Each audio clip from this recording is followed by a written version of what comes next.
एक serial killer और उसका कॉपी कैट किलर, ये दोनों एक दूसरे के सामने आते हैं। इन दोनों में एक पास्ट है, एक हिस्ट्री है जो इस मूवी की मिस्ट्री है। हेलो फ्रेंड्स, आज की हमारी मूवी आवर टाउन ये 2017 की एक कोरियन मिस्ट्री थ्रिलर मूवी है। ये मूवी बहुत सारे टर्न्स लेती है और जो भी होगा ये हम एक्सपेक्ट नहीं कर सकते। वीडियो स्टार्ट करने से पहले मैं आप सबसे रिक्वेस्ट करना चाहता हूँ, अगर आपको वीडियो अच्छा लगता है तो प्लीज इस वीडियो को लाइक और कमेंट जरूर कर दीजिएगा। इससे चैनल को बहुत सपोर्ट मिलता है। अब बिना किसी देरी के इस डेंजरस सी मूवी को एक्सप्लेन करना स्टार्ट करते हैं। मूवी स्टार्ट होती है और हम देखते हैं कि एक सिक्योरिटी गार्ड को एक लड़की की बॉडी टंगी हुई मिली है। वह फिर दिखाया जाता है कि इसी टाइप के अलग अलग एज ग्रुप में 4 मर्डर हो चुके हैं। नेक्स्ट सीन में हम हमारे मेन कैरेक्टर जिसका नाम है यंगजू इसे गेमिंग पार्लर में देखते हैं। वहाँ उसकी लैंडलॉर्ड आई तो जल्दी से वहां से वो भाग गया क्योंकि बहुत दिनों से उसने कुछ भी रेंट पे नहीं किया था। यंगजू एक राइटर है। एक वीडियो गेम की कंपनी को वो अपनी स्क्रिप्ट की आइडिया सेल करना चाहता था पर वो उसमें इंटरेस्टेड नहीं थे। वो कहते हैं तुमने जो भी लिखा है वो इतना रियल नहीं है, इतना ज्यादा वायलेंस नहीं चलता। यंगजू कहता है कि आपको इससे रियल नहीं मिलेगा। गेमिंग वालों ने उससे कहा तुम्हें क्या पता, क्या तुमने किसी आदमी को मारा है? यहाँ पर यंगजू के चेहरे पर अम्यूजमेंट थी। नेक्स्ट सीन में हमें पुलिस की मीटिंग दिखाई जाती है। यहाँ हमारा और एक मेन कैरेक्टर है जिसका नाम है जेशिन। जो भी सिटी में मर्डर हो रहे हैं इस केस का इंचार्ज जेशिन ही है। उसके बॉस उसे इन्वेस्टिगेशन के बारे में पूछते हैं पर कुछ भी प्रोग्रेस नहीं हुई थी। उसे बहुत डांटा जाता है। यंगजू पुलिस स्टेशन में आया था।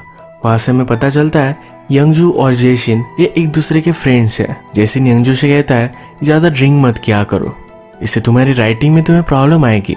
जेशिन को अभी अभी प्रमोशन मिला था तो यंगजू उसे कॉन्ग्रेचुलेट करता है। नेक्स्ट सीन में हम देखते हैं यंगजू मर्डर की जगह पर आया हुआ था। वहां पर डेड बॉडी को इमेजिन कर रहा था। इसके बाद फूड स्टॉल पर खाना खाते हुए यंगजू एक लड़के से मिलता है जिसका नाम है योई। ये दोनों मर्डर के बारे में डिस्कस करते हैं। यंगजू कहता है किलर यही कहीं रहता होगा। यंगजू जब घर पर आया तो उसके लैंडलॉर्ड ने उसके घर को लॉक कर दिया था। वो पेफोन से उसे कॉल लगाता है, कहता है कि आपको ऐसा नहीं करना चाहिए था, मुझसे आप बात कर सकती थे। वो हमेशा लैंडलॉर्ड को इग्नोर करता रहता था तो ये सही नहीं था। वो फिर फुटपाथ के पास बैठकर ही ड्रिंक करता है। कुछ बाइकर रास्ते से गुजर रहे थे तो उनमें से एक ने उस पर धुआं डाल दिया। ये सब उसके फेस पर आया था। वो बहुत ही ज्यादा गुस्सा था। उसने देखा कि रास्ते के साइड पर एक गाड़ी रुकी हुई है। गाड़ी में एक कपल मेकआउट कर रहे थे। इन कपल में से आदमी गाड़ी से बाहर निकलता है। वो रास्ते की साइड पर टॉयलेट कर रहा था तभी यंगजू उसके पास आया और उसे मार डाला। कपल में से लड़की बहुत ही ज्यादा डर चुकी थी। यंगजू फिर इन दोनों को उठाकर एक टॉयलेट में लेकर आया। बॉयफ्रेंड मर चुका था और गर्लफ्रेंड बहुत ही ज्यादा डरी हुई थी। यंगजू से कहता है तुम में क्या टैलेंट है? वो डर कर ही कहती है कि मैं गाना गा सकती हूँ। यंगजू कहता है कि मुझे गाकर सुनाओ, अगर तुमने अच्छे से गाया तो तुम्हें मैं छोड़ दूंगा। वो गाना गा रही थी तभी पीछे जाकर यंगजू ने उसका गला काट दिया। ये सीन खत्म होने के बाद हमें पता चलता है ये सब यंगजू की इमेजिनेशन थी। वो राइटर है। रास्ते के सामने गाड़ी आई तो उसने ये सब इमेजिन किया था। रात उसने बाहर ही बिताई और अगले दिन वो लैंडलॉर्ड के पास पहुंचा। वो उससे कहता है कि आपको रेंट चाहिए, मेरे पास हार्ड डिस्क है जो मैं सेल कर आपको रेंट दे सकता हूँ। ये लैंडलॉर्ड भी मान गई और उसके साथ उसके रूम तक आई। वो आसपास देखती है तो कहती है तुमने कितना घटिया घर रखा है। वो बहुत कुछ कंप्लेंट कर रही थी। यंगजू ने देखा कि उसकी फैमिली फोटो टूट चुकी है। इस पर वो बहुत ज्यादा गुस्सा हो गया। उसे पूछता है ये कैसे हुआ? लैंडलॉर्ड कहती है कि चाबी बदलने के लिए जो आदमी आया था शायद उसने तोड़ा होगा। यंगजू उससे ऊंची आवाज में बात कर रहा था तो कहती है कि क्या तुम्हें तमीज नहीं है? यंगजू को और भी ज्यादा गुस्सा आ गया। उसने उसे मार डाला। इस बार का मर्डर ये एक रियल मर्डर था। उस पर शक ना आए तो लैंडलेडी के ही पैसे लेकर उसने एक इन्वेलप में डाले, अपना नाम उस पर लिखा, यानी कि पुलिस को लगेगा यंगजू ने सही से रेंट पे किया था, उस पर शक नहीं आएगा। सिटी में बहुत सारे मर्डर हो ही रहे थे। हर मर्डर के बाद बॉडी को हैंग कर दिया जाता था। उसी टाइप से यंगजू अपने लैंडलेडी की बॉडी भी हैंग कर आता है। अब सबको लगेगा कि मर्डर भी सीरियल किलर ने ही किया हुआ है। अगले दिन पुलिस को बॉडी भी मिल गई। टूटी हुई फ्रेम बाय करने के लिए यंगजू योई के पास आता है। योई ये फ्रेम ढूंढते हुए यंगजू को अपने मोबाइल से मैसेज करता है, कहता है मुझे पता है कि तुमने ही मर्डर किया है। इस मैसेज के बाद उसने एक कोड भी डाला हुआ था। इसका मतलब क्या था यह हमें आगे पता चलेगा। यंगजू इस मैसेज से सरप्राइज था। फ्रेम लेकर यहाँ से वो चला गया। इसके बाद हम देखते हैं कि योई घर पर आया। उसने अपने लिए जो फूड बनाया था वो उसके डॉग ने खा लिया। गुस्सा होकर वो डॉग को मार डालता है। लैंडलेडी की मर्डर की इन्वेस्टिगेशन करने के लिए जेसिन यंगजू की बिल्डिंग में ही था। वो उसके पास आया और अब ये दोनों हैंग आउट कर रहे हैं। जेसिन कहता है किलर का चाइल्डहुड शायद घटिया होगा, इसी वजह से ये सब चीजें कर रहा है। यंगजू कहता है कि अगर तुम्हें उसे पकड़ना है तुम्हें उसकी तरह सोचना होगा। उसे फिर एक स्टोरी वो बताता है। वो कहता है एक फ्यूनरल पर 2 सिस्टर्स थे। वहां पर एक आदमी आया जो बड़ी सिस्टर को पसंद आ गया। देखते ही उसे प्यार हो गया था। रात में इसी बड़ी सिस्टर को सपना आता है कि अपनी सिस्टर को उसने मार डाला है। अब यंगजू जेसिन से पूछता है कि सपना उसे क्यों आया। जेसिन कहता है कि शायद वो जेलस होगी, शायद वो नहीं चाहती थी कि वो आदमी उसकी सिस्टर को पसंद करे। यंगजू कहता है तुम गलत हो, बड़ी सिस्टर उस आदमी से फ्यूनरल पर मिली थी। अगर वो अपनी सिस्टर को मार डालेगी तो फिर से फ्यूनरल होगा और उससे मिल पाएगी। तुम्हें इस तरह से सोचना चाहिए। जेसिन को शक है कि जो मर्डर अभी अभी हुआ है वो एक कॉपी कैट किलर का काम है, यानी कि रियल किलर ने काम नहीं किया था। अगले दिन जेसिन अपने सीनियर से बात कर रहा था। उसके सीनियर कहते हैं कि बहुत सालों पहले एक ऐसा ही मर्डर हुआ था। जेसिन को लगता है कि शायद उसका कुछ कनेक्शन हो सकता है, तो जल्दी से इस केस के सब फाइल्स वगैरह निकालता है। जेसिन जब इन्वेस्टिगेशन की सब फाइल्स लेकर जा रहा था तो पुलिस स्टेशन में योई से टकराता है। योई एक रिपोर्टर होने का ढोंग कर रहा था। इसके बाद योई जेसिन के डेस्क पर जाकर कुछ डॉल्स रख कर आता है। जिस तरह से पुलिस को बॉडीज टाई की हुई मिलती है ये डॉल्स भी वैसी की है। इसका मतलब है योई हमारा रियल किलर है। जेसिन यंगजू के घर पर आया हुआ था और यंगजू कहीं बाहर था। वो उसका पीसी ऑन करता है। उसने उसकी बुक देखी तो इसमें जो भी मर्डर सिटी में हो रहे हैं इसका डिस्क्रिप्शन लिखा हुआ है। अब जेसिन को यंगजू पर स्ट्रॉन्ग शक जाता है। जब यंगजू घर पर आया तो जल्दी से जेसिन वहां से चला गया। जेसिन पुलिस स्टेशन में आने के बाद योगी ने उसके लिए जो डॉल्स रखी थी इन्हें नोटिस करता है। वो बहुत ही ज्यादा गुस्सा हो गया था। सबसे पूछता है यहाँ कौन आया था। यहाँ तुम्हारा इंटरव्यू लेने के लिए एक जर्नलिस्ट आया हुआ था। जेसिन जब योगी से टकराया था तब उसने उसका फेस देखा है तो उसे मालूम है वो कैसे दिखता है। जेसिन कहता है कि उसका आई कार्ड दिखाओ। इस आई कार्ड पर एक दूसरे रिपोर्टर का नाम है जो वैकेशन पर गया हुआ है। इस कार्ड पर फिंगरप्रिंट चेक करने के लिए बोलता है और योई ने ऑलरेडी फिंगरप्रिंट्स मिटा दिए थे। लैंडलेडी की केस में एक विटनेस थी। वो कहती है कि जब उसका मर्डर हुआ उसके एक दिन पहले वो किसी के साथ झगड़ा कर रही थी। ये झगड़ा रेंट को लेकर था। जेसिन का यंगजू पर शक और भी स्ट्रांग हो गया। पुलिस ने योई का स्केच बनाया हुआ था और जगह पर लगा था तो यही उसके सामने खड़ा होता है। वो एक आदमी से पूछता है क्या ये मेरे जैसे दिखता है। वो आदमी इस पर हंसकर चला जाता है। योई को मजा आता है कि उसने इस आदमी को फूल बनाया। इसके बाद हमें उसके बचपन का सीन दिखता है। योई बहुत ही छोटा था तो उसकी मदर उसे क्लोजेट में बंद कर देती थी।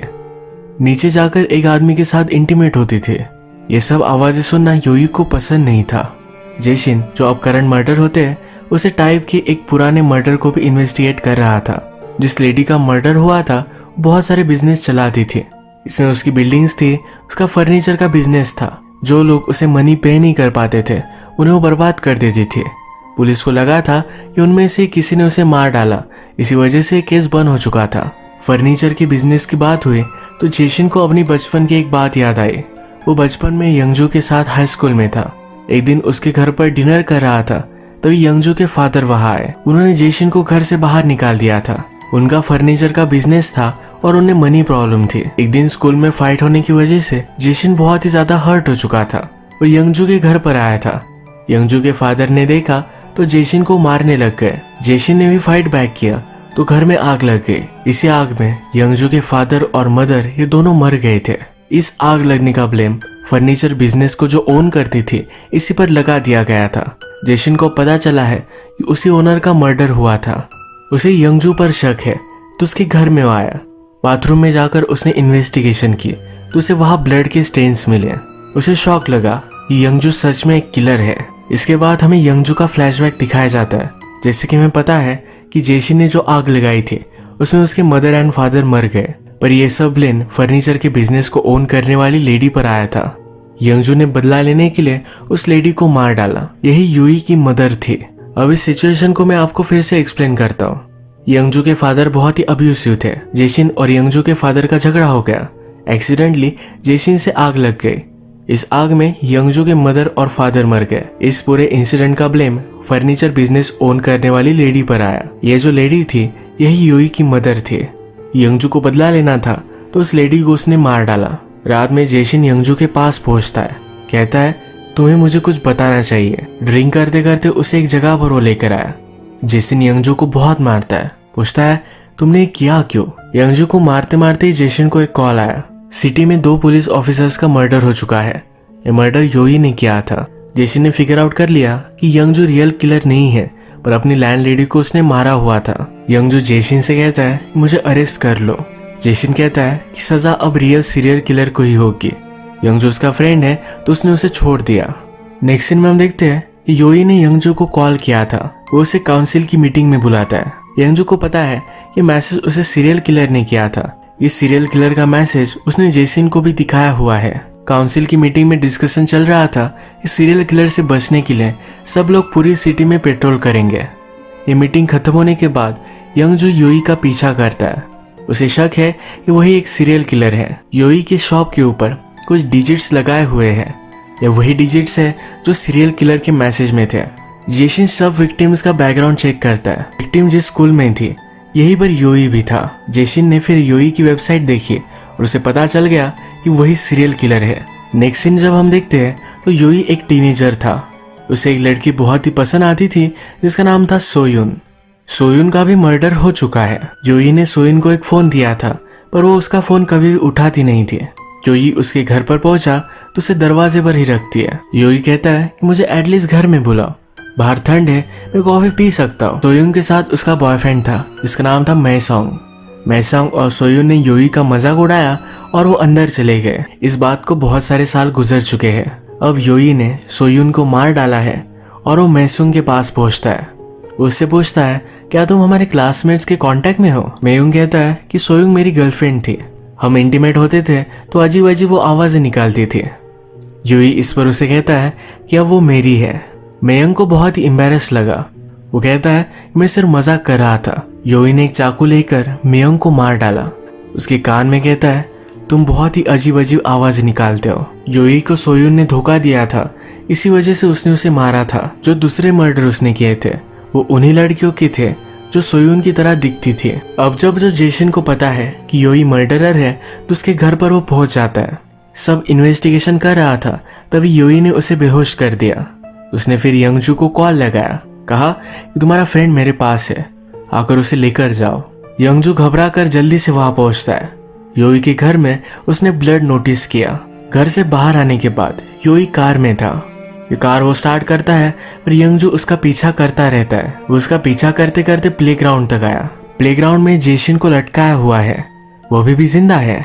एक जगह पर बैठकर योई उस पर गन लगाता है। इस टाउन में मैं सिर्फ तुम्हारी ही वजह से आया हुआ था। यंगजू जल्दी से जाकर जेशिन को छुड़वाने की कोशिश कर रहा था पर योई ने जेशिन को गोली मार दी। वो फिर यंगजू के पास आया। उसे वो टीचर बुलाता है, कहता है कभी कभी मैं तुम्हारे लिए थैंकफुल होता हूँ, कभी कभी लगता है तुमसे बदला लिया जाए। योई ने अपनी गन यंगजू को दे दी। वो चिल्लाया कि मुझे मार डालो। वो उसे मार नहीं सकता था पर योई ने खुद ट्रिगर दबा दिया।